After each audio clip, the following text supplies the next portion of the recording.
You do not have to be good. The year is ending. It is winter. The days are darker and shorter.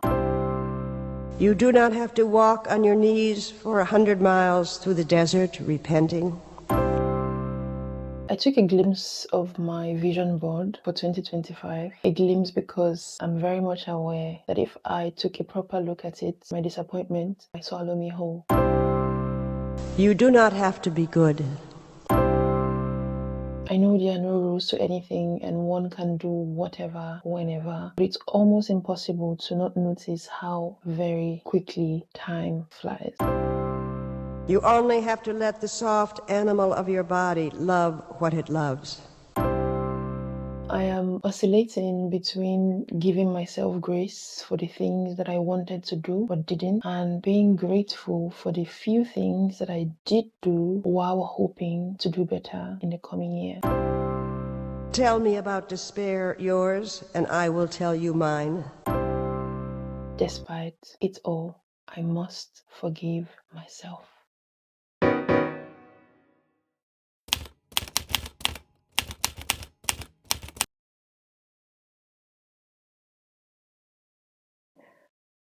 Hello, human. As usual, it is lovely to have you here. I hope you're doing well. I am, I would say I'm well. I think I'm in a bit of a melancholic state. I think that's my default actually. I think my default is melancholy, and then I have spikes of happiness every now and then, like every other human being, and downward spikes. Can you say downward spikes? A dip, rather, of sadness from time to time. I think my default really is melancholy, which is not a bad thing. I think I'm just always in a state of reflection, if that makes sense.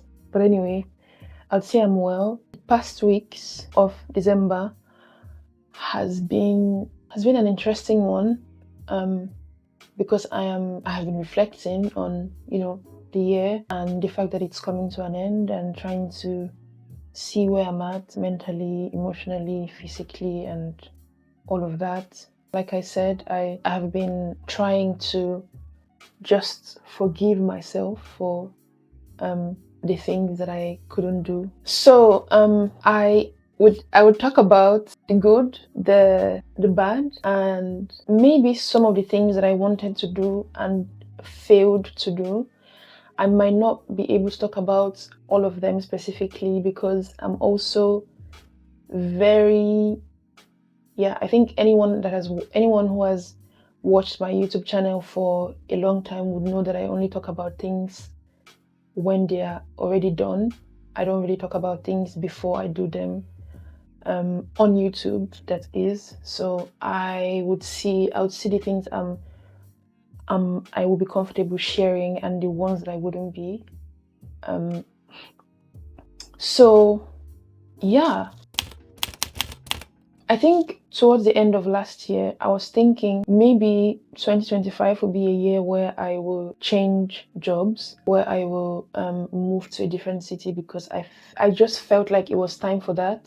So as the year started, I started working towards that, towards getting a new job and, moving and all of that. So eventually I did get a job in Paris. To be honest, as much as it was a joyful thing to get a new job and have to move to a new city, it was equally overwhelming to quit my job for the first time in this country and have to move and have to do all of that all alone. Somehow I managed and it was fine. It felt like a new beginning because it was the first half of the year, not first half, the first quarter of the year. And then I started the job almost immediately after moving, which was quite stressful. But you start a job and then you have to do your probation and you have to work hard to make sure that they keep you, to make sure that they think you worthy of being in their company. So of course I was very anxious about all of that, but overall it was a great thing to have moved cities and to experience a new place and a new job. That was great. That was really good. So when I settled into the job, I think a month or 2 months after, I was really, really consistent at the gym, like super consistent. I was eating very well, and that was one of my biggest goals of this year, because my relationship with food has always been, very, very interesting is the word I will use. But I was very consistent in my eating habits, my sleeping habits. I was sleeping very early, consistently. I was going to the gym, and then I even started going for like fitness classes, where I was using the app called ClassPass to get credits to go to fitness classes in different studios in Paris. I was going for boxing on Fridays. I was going for dancing on Thursdays. My life felt so full.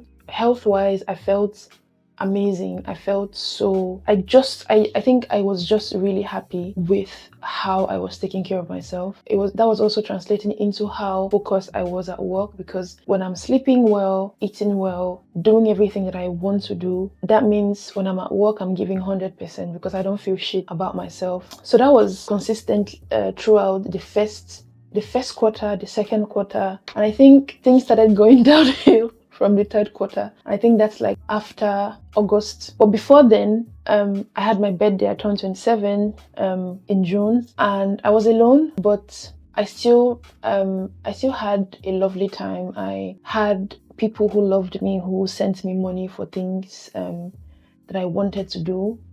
My friends sent me gifts. I felt really happy. I got myself a lovely dress, and my loved one sent me money to go for a solo spa date. And the day before my birthday, I also went to an art gallery and had dinner as well in a very lovely restaurant. So that was a very lovely time. And up until then, I was still very consistent with the gym and all of that, and eating well and sleeping well and blah blah blah. The next really good thing that made me happy this year was that I got my UK visa. The first time I applied was a year and a half ago, and they didn't give me the visa, but I applied this year again, and I got it around the end of July, and I was so happy. I saw my cousins. I think that's one of the highlights of this year for me, reuniting with my cousins and my uncle. The last time I saw them was in 2012. That was just amazing. I also reunited with my brother and his family. I saw friends and loved ones, and it was just nice to be in a new country.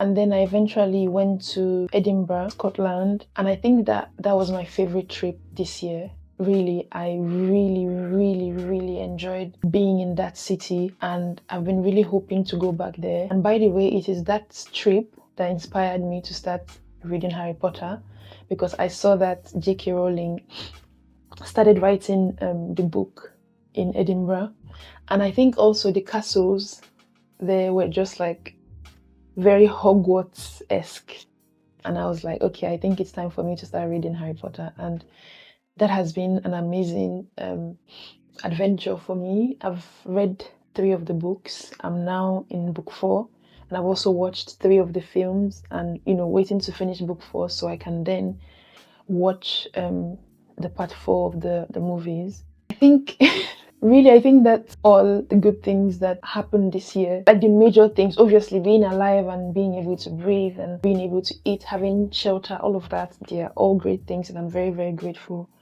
But I was just trying to highlight like the major things that happened. Okay, the first thing was I had an injury on my hip. I have tendonitis. I'm pretty sure that's how it's pronounced. Tendonitis on my hip and bursitis on my shoulder, which meant that after seeing the doctor and the kinesiologist, it meant that I had to stop going to the gym, and I had to start seeing the kinesiologist 4 days out of each week to re-educate my shoulder. Things are much better now. I still feel a bit of pain, but from September, this hand, I couldn't raise it up like this. Like it would get here to this point, and that's like what I could do. And then while walking, I was feeling so much pain on my left hip. So that really, when you have like a routine of, after work, go to the gym, come back, take a bath, have dinner, maybe read for a while and sleep. I had that routine, and all of a sudden it just felt like, okay, yeah, it felt quite jarring. I don't know. I'm a creature of habits. I have my habits, I have my routines. So when something shifts all of a sudden, it's so difficult for me to find my rhythm back. So that really destabilized me. I had to then readapt to the routine of having to go to see a kinetherapist 4 days out of the week at 12 during my lunch hour from work. I'll go to the kine. He would do the things that he would do, and then would do the re-education with elastic bands and all of that. And then I have to come back to work. So it was quite difficult readapting to that. So yeah. I haven't been to the gym since September. I'm hoping that I can get back on track by next year. Depends on what the kinetotherapists say in January or February. I don't know. We'll see about that. But that really, really destabilized me. While dealing with that, I started treating a health issue that I have, which then resulted in several other health issues. I don't think I'm ready to talk about all of that right now, but it has just, it's been difficult. I think the last quarter of the year has been difficult health-wise for me because I am now having to take medicines every single day, having to deal with different things every single day, and all that's why making sure that I have to work and be productive and be a human being and be, loving and caring to everyone I love and being there for people I love. It's health-wise, I think this year was, I won't say the whole of the year, but the last quarter of the year has been really, really tough for me. And I'm still dealing with the health issues, and hopefully things get better health-wise for me next year, because it's very, it's not enjoyable at all. It's not enjoyable, but trying to stay positive and trying to just keep going. So it's not black and white. Obviously, I thrived in my career side, like getting the new job, getting through probation and all of that. But at the start of the year, I really wanted so badly to be very consistent in my creative side. But this year, my creative side suffered a lot. I tried my best, but it wasn't easy to be consistent in my creative side. I made a couple videos on YouTube here and there. But the major things that I wanted to do creatively this year, I started them, but I didn't finish them. I wanted to finish them. And I wanted to, even if I couldn't finish them, I wanted to get to a significant part of, the creative things I wanted to do. And I'm saying this like with a generic word, creative things, because I can't necessarily say exactly what it is I wanted to do yet. But my creative goals suffered this year. I didn't do the things I wanted to do creatively. I tried, I did some of them, but the major ones I didn't get far enough in them, and I think that has really, really made me really, really sad, because when I think about it, most of the time, as much as I want to blame it on, oh no, I have a 9 to 5, I'm stressed, I'm tired, I know that there is a way that I can lock in and make time and make it work. But most times I find that I procrastinate out of fear. I think out of fear, as someone who is creative, there's always this fear of thinking, what if I do this and realize that it's actually not as good as I thought it was going to be in my head? There's that fear deep down of, what if I'm not who I thought I was? There's always that fear of, what if I do that and it doesn't turn out the way I thought it would, or nobody understands it and all of that. There's always that fear, and I think low-key it holds me back on the things that I want to do. But also, I won't lie that there's also burnout of, wanting to thrive in your job, because I was on probation, right? wanting to thrive in your job and wanting to make sure that you're good at your job and everyone thinks you're reliable at work. And that would mean sometimes you work late hours. That would mean sometimes even when you're at home that you're supposed to be getting ready for bed, you're opening your laptop to check, oh, maybe let me just fix this or let me just fix that. And my job is one that requires mental capacity. I code in Python, so I need to think sometimes. It's not even sometimes, I need my full focus all the time for work. Sometimes it's also because I just feel very, very drained, and it's very difficult for me to get into that creative zone when I feel drained. But I know now that whatever it is I want to do creatively has to be in the mornings before work, because if I leave it for evenings, I'll be too exhausted to get into that. So it has to be in the mornings and on weekends. I really, really have to make it work next year. I think, yeah, I really, really have to make it work, because I don't want to feel how I feel right now about my creative goals by the end of next year. So yeah, I think I'm mostly disappointed in myself on my creative side. But yeah, in general, I'm very grateful for the year. I'm very grateful. I think I felt so much love this year. I allowed myself to receive love without panicking. I also gave love as much as I could. There was a lot of joy. Really, I can't deny that there was a lot of growth. So I'm very, very grateful for every single thing that's happened in my life this year. I'm grateful for the friends that I have, whom I love so, so very much. I'm grateful for everyone in my life. I'm grateful for people who genuinely care about me, and I hope to keep being someone who cares genuinely about my friends and my loved ones. And yeah, so I hope you had a good year, and even if you didn't, I hope you are able to just find little things here and there to keep you hopeful for the next year.